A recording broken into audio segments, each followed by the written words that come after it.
The Biden administration has signed a contract for $86 million to house illegal immigrants in hotel rooms. But wait, is that true?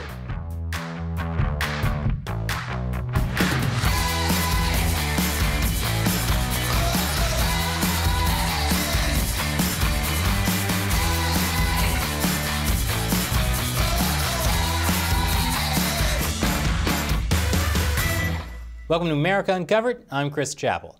Be sure to subscribe to this channel and hit that like button. So, have you ever played telephone? It's that game where you whisper a simple phrase into the ear of the person right next to you.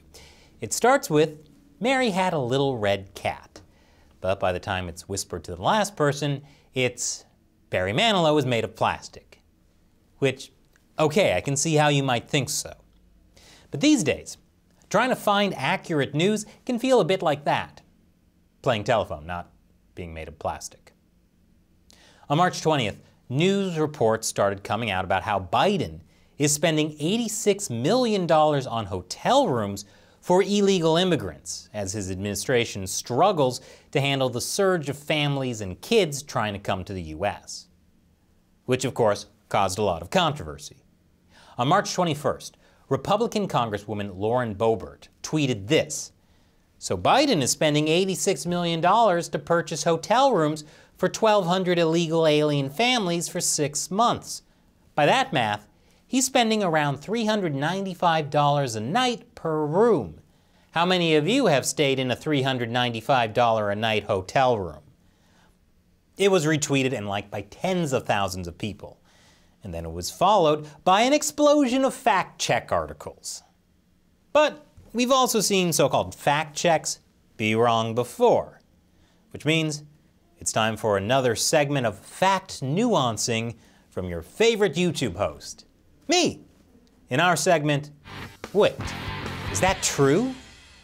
Is it true the Biden administration is really spending $395 per night on hotel rooms for illegal immigrant families? Let's start with where Congresswoman Boebert got the idea. A similar statement came from Laverne Spicer, a congressional candidate who tweeted, "If you do the math, Joe Biden is spending $395 a night on hotel rooms for each illegal alien." Yeah, I never stayed in a $395 a night hotel room. I guess I should become an illegal alien. They get it all. A similar number came from a report published by the Center for Immigration Studies. And the author of that report got his numbers from Axios. And Axios said the information was from Department of Homeland Security officials. So ultimately, these numbers are from DHS. And when questioned, the Department of Homeland Security responded with a statement from the Acting Director of Immigration and Customs Enforcement, or ICE. So, we're finally at the original source. Like I said, a game of telephone. Here's what he said. U.S. Immigration and Customs Enforcement has signed a short-term contract with the nonprofit division of Endeavors to provide temporary shelter and processing services for families who have not been expelled and are therefore placed in immigration proceedings for their removal from the United States. The $86.9 million contract provides 1,239 beds and other necessary services. The families will receive a comprehensive health assessment that includes COVID-19 testing. Okay, so the $86 million part is accurate, and the 1,200 beds is accurate as well, with some minor rounding errors. For a 6-month contract, that's $86.9 million divided by 1,239 beds, divided into 183 days, and you have $383 per bed per day. That's pretty close to the $395 you heard about on Twitter, after some rounding errors. But here's the nuance. Those 1,239 beds are not all the $86.9 million is paying for. ICE says that in addition to hotel rooms, the money will go to other necessary services, which include a comprehensive health assessment that includes COVID-19 testing. And according to a further statement from ICE obtained by AP, families will also be provided clothing, meals and snacks, access to medical care, legal counsel, unlimited phone access and individual rooms for appropriate physical distancing. Okay, so ICE is actually doing a lot for each illegal immigrant family. And the way that statement is written, it looks like the roughly 1,200 beds doesn't mean only 1,200 individuals. It could mean 1,200 families if illegal immigrants are packed together like the grandparents in Willy Wonka. They probably won't be because this is America, not wherever Willy Wonka takes place. Somewhere with much more lax safety standards. But there could still be more than one person per bed. So the US government did sign a contract for about $86 million. That money does cover about 1,200 beds. But those beds could actually sleep more than 1,200 people a night. Plus, the money also covers a substantial amount of additional goods and services. So that expensive hotel room you've been hearing about probably looks less like the Ritz-Carlton and more like Super 8. Even though, again, it's correct that taxpayers are footing the entire bill. And on that claim, Snopes is right. It's true. So why is the US government spending $86.9 million on illegal immigrants? I'll explain after the break. Welcome back. To understand why the Biden administration is going to put illegal immigrants into hotel rooms, it helps to know a little bit about how illegal immigration works in the United States. For that, let's take a look at the journey of an illegal immigrant. Let's call her Consuela. After a long journey from Nicaragua, Consuela has arrived at the United States border. She has two choices. Option 1 is to go through an authorized port of entry, a legal border crossing. She can apply for asylum at a legal port of entry, but it takes time. Alternatively, she can cross the border illegally somewhere else, but that can be dangerous, and it's hard to avoid getting caught by Border Patrol. So a lot of migrants simply turn themselves in to Border Patrol. Whether she goes through a port of entry or is apprehended by Border Patrol, Consuela will have to go through processing. Processing is slightly different for adults traveling alone, families, accompanied minors, and unaccompanied minors. But it involves being detained and asked questions. The processing doesn't take very long, but the problem is Consuela is one of thousands of migrants at the border doing this. And there are only so many immigration agents.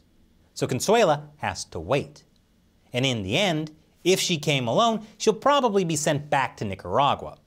However, if Consuela states she's afraid to return to her country, she gets an interview with U.S. Citizenship and Immigration Services to help her determine if she should apply for asylum.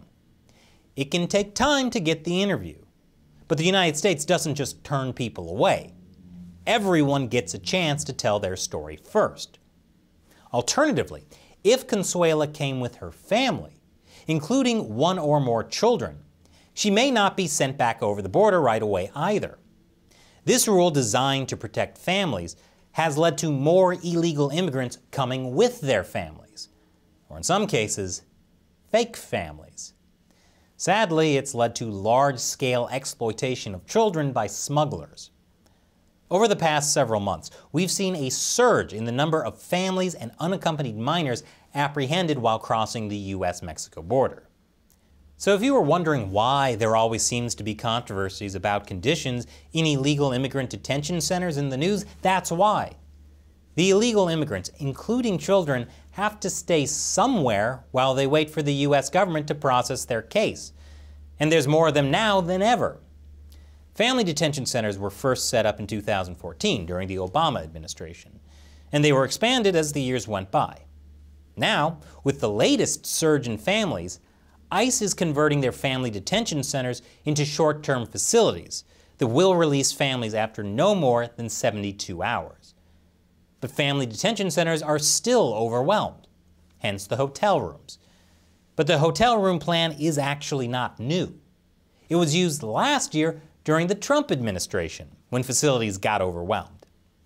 The ICE statement says the hotels are for families who have not been expelled and are therefore placed in immigration proceedings for their removal from the United States.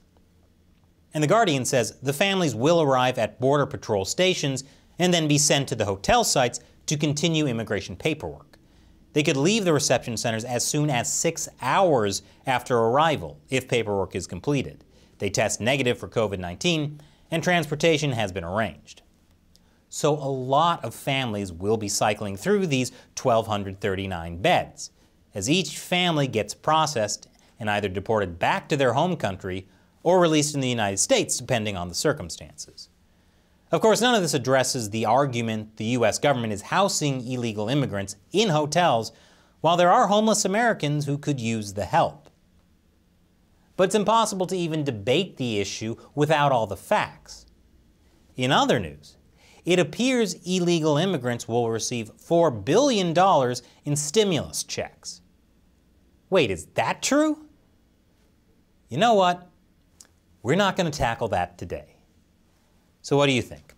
Should news media do better fact-checking? Or is that the reader's job? Is the Biden administration's hotel plan a good one? Let me know in the comments. And please, help us keep making episodes like this. The best way to do that is to directly support us on Patreon. Go to patreon.com/AmericaUncovered to learn more. Once again, I'm Chris Chappell. See you next time.